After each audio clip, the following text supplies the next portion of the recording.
नमस्कार। आज हम पड़ताल कर रहे हैं बीएसई लिमिटेड की, जी। यानी बॉम्बे स्टॉक एक्सचेंज। इसके शेयर ने जो हाल के वर्षों में प्रदर्शन किया है वो वाकई कमाल है। हमारे पास जो जानकारी है वो इसकी एक मल्टी बैगर बनने की कहानी बताती है। हाँ, बेसी आंकड़े तो काफी चौंकाने वाले हैं इसके। बिल्कुल। तो सोचिए जरा, अगर किसी ने 2018 के आसपास बीएसई के शेयर में पैसा लगाया होता, तब कीमत थी करीब 118 रुपए, हाँ, बहुत कम। और आज ये 2,654 रुपए के स्तर पर है। अविश्वसनीय। ये लगभग 2,134% का रिटर्न है। मतलब आप यूं समझिए, 2018 में लगाया गया 1 लाख रुपए आज 22 लाख से भी ज्यादा बन गया है। ये तो सच में हैरान करने वाला सफर है। बिल्कुल, आंकड़े तो यही कहते हैं, पर सवाल उठता है कि भाई ऐसा हुआ क्यों। जानकारी के हिसाब से देखें तो इसके पीछे कई वजह हैं। पहली तो देखिए, बीएसई की अपनी एक ऐतिहासिक विरासत है। हाँ, एशिया का सबसे पुराना स्टॉक एक्सचेंज है ना। बिल्कुल, तो उसे बाजार में एक मजबूत पहचान मिलती है, एक तरह की कह सकते हैं स्वाभाविक बढ़त।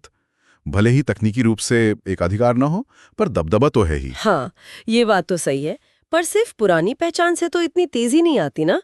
मतलब हाल के वर्षों में कुछ नया भी तो हुआ होगा जिसने जिसने इसे इतना ऊपर पहुंचाया। निश्चित रूप से। जानकारी ये बताती है कि बीएसई का जो स्मॉल एंड मीडियम एंटरप्राइजेज यानी एसएमई प्लेटफॉर्म है। अच्छा, एसएमई वाला। हाँ, और उनका म्यूचुअल फंड डिस्ट्रीब्यूशन प्लेटफॉर्म भी, ये दोनों काफी सफल रहे हैं। खास बात यह है कि बीएसई ने ना छोटे और मझोले उद्योगों को लिस्ट कराने पर काफी जोर दिया। एक ऐसा सेगमेंट जिसे शायद बड़े एक्सचेंजों ने उतनी तवज्जो नहीं दी थी शुरुआत में। ओके। तो इस वजह से बीएसई को इस तेजी से बढ़ते हुए क्षेत्र में एक मजबूत पकड़ बनाने का मौका मिल गया। अच्छा, तो ये एसएमई वाला दांव सही पड़ा मतलब। और आपने आईपीओ बूम का भी जिक्र किया था शुरू में। हाँ, उसने कैसे मदद की? सही पकड़ा। आईपीओ की जो लहर आई, उसका मतलब है नई नई कंपनियां शेयर बाजार में आ रही हैं। हाँ, बिल्कुल। तो जब ये बीएसई पर लिस्ट होती हैं, तो बीएसई को क्या मिलता है? Listing fees. लिस्टिंग फीस, हाँ। और साथ ही इन नए शेयरों में खरीद फरोख्त बढ़ती है, ट्रेडिंग वॉल्यूम बढ़ता है, और एक्सचेंज की कमाई का एक बड़ा हिस्सा तो इसी ट्रेडिंग से आता है ना? हाँ हाँ, सही बात है। तो ज्यादा आईपीओ मतलब बीएसई के लिए ज्यादा कमाई के मौके, सीधा हिसाब। अरे वाह, मतलब डबल फायदा, लिस्टिंग फीस भी और ट्रेडिंग से भी कमाई। और इसी से जुड़ा एक और पहलू है जो निवेशक के नजरिए से बड़ा दिलचस्प है, डिविडेंड। हाँ, डिविडेंड मतलब शेयर की कीमत तो बढ़ी ही, लेकिन साथ में कंपनी ने मुनाफे का हिस्सा डिविडेंड के तौर पे भी बांटा। तो निवेशकों को एक तरह की, क्या कहेंगे, निष्क्रिय आय वो भी मिली। ये तो सोने पे सुहागा जैसा हो गया। हाँ, बिल्कुल। जिन्होंने पहले निवेश किया था उनके लिए तो ये वाकई बहुत बेहतरीन रहा।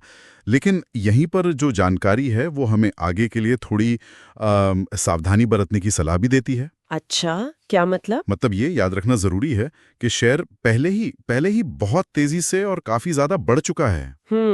तो अब जो लोग इसमें निवेश करने की सोच रहे हैं, उनके लिए इसके क्या मायने हैं? उनके लिए देखिए, मूल्यांकन यानी वैल्यूएशन, हाँ। और जोखिम मतलब रिस्क, इन दोनों को समझना बहुत जरूरी हो जाता है।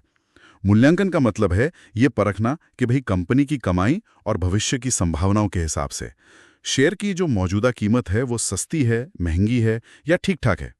और जो जानकारी है उसका इशारा यही है कि शायद मौजूदा कीमत थोड़ी ज्यादा हो सकती है। अच्छा, और जोखिम, रिस्क फैक्टर क्या है? जोखिम यह है कि अगर बाजार में कोई गिरावट आती है, जिससे हम करेक्शन कहते हैं। करेक्शन, हाँ। मतलब जब किसी शेयर की कीमत तेजी से बढ़ने के बाद थोड़ी नीचे आती है या स्थिर हो जाती है, तो जो शेयर ज्यादा बढ़ चुके होते हैं उनमें गिरावट भी तेज हो सकती है। ओके। इसलिए जानकारी ये सुझाव देती है कि जो लंबी अवधि के निवेशक हैं वो शायद किसी संभावित करेक्शन का इंतजार करना बेहतर समझें, ताकि उन्हें बेहतर कीमत पर, मतलब थोड़ी कम कीमत पर एंट्री का मौका मिल सके। तो अगर हम संक्षेप में कहें, बीएसई ने अपनी पुरानी साख, एसएमई जैसे नए क्षेत्रों में बढ़त और आईपीओ बूम जैसे बाहरी फैक्टर्स के दम पर पिछले कुछ सालों में जबरदस्त रिटर्न दिया है। हाँ, बिल्कुल सही। लेकिन अब क्योंकि शेयर काफी चढ़ चुका है, तो नए निवेश से पहले वैल्यूएशन और संभावित गिरावट के जोखिम पर ध्यान देना जरूरी है। एकदम सही। और देखिए, इस तरह के मामलों का अध्ययन हमें सिर्फ एक शेयर के बारे में नहीं बताता है, बल्कि ये हमें पूरे बाजार के रुझानों को समझने में भी मदद करता है। ये दिखाता है कि कैसे अलग अलग कारक मिलकर किसी कंपनी की, कह सकते हैं, किस्मत बदल सकते हैं। और साथ ही ये एक अहम सबक भी याद दिलाता है कि पिछला प्रदर्शन वो भविष्य के नतीजों की गारंटी कभी नहीं होता। बात तो सही है। और यहीं पर एक विचार करने लायक सवाल खड़ा होता है जो इस सारी जानकारी से उभरता है कि जब बीएसई जैसी एक स्थापित पुरानी संस्था, मतलब एक स्टॉक एक्सचेंज, इस तरह की विस्फोटक वृद्धि दिखाती है, तो ये व्यापक बाजार की जो मनोदशा है, जो सेंटीमेंट है, उसके बारे में क्या कहता है? क्या ये सिर्फ एक अनोखा मामला है या ये बाजार में आ रहे किसी संरचनात्मक बदलाव का संकेत है जिस पर हमें और गौर करना चाहिए? सोचने वाली बात है।